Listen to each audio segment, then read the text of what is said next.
Here's how the Commonwealth Games scandal, the fallout really could impact the industry as well. It has in fact already started taking a toll on the hospitality and airline industry as well as their expansion plans. Remember, the hotel industry has just added about 13,000 rooms to cater to the Games demand. Samir Hashmi joins us with more on that. Samir, what could the scam really do to the business plans? And as far as revenues are also concerned, what are hoteliers saying? Well, Shivani, till now we thought only Kalmani and company were facing the heat as far as the scam was concerned, but now you have another victim, and that is the hotel industry. Now, there were a lot of hotels who had come up with new properties, anticipating huge inflow of tourists during the CWG, that is the Commonwealth Games time. Leela has come up with a new property, Ginger had come up, many of the existing hotels had expanded their rooms just to make sure that they are ready in time for the Commonwealth Games.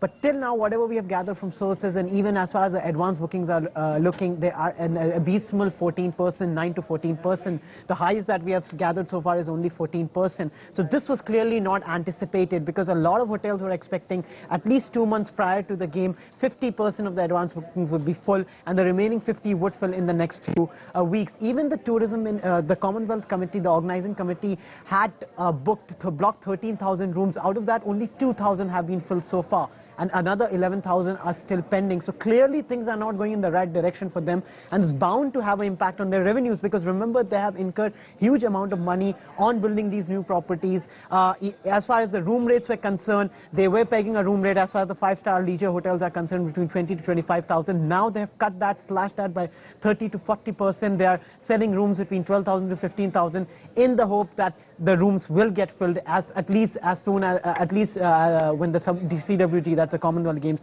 kick off in October. So not good news, and it's bound to have an impact on their revenues. That is what we're gathering from hoteliers. Okay, let's pull up some of those hotel counters for you. The likes of EIH, that's East India Hotels, really run by the Oberoi chain. That's not looking off too much. That's Royal Orchid, come off a little bit, but holding up in the green. You have Indian hotels as well. That's of course the Taj group of hotels. That's off about 1% in trade. Hotel Leela also looking off about 0.5% in trade. Samir, of course, we're also looking at the impact on airlines. Just yesterday we were talking about a possible fare hike. You're seeing July traffic up about 15%, but what could the CWG Games fallout really do to airlines?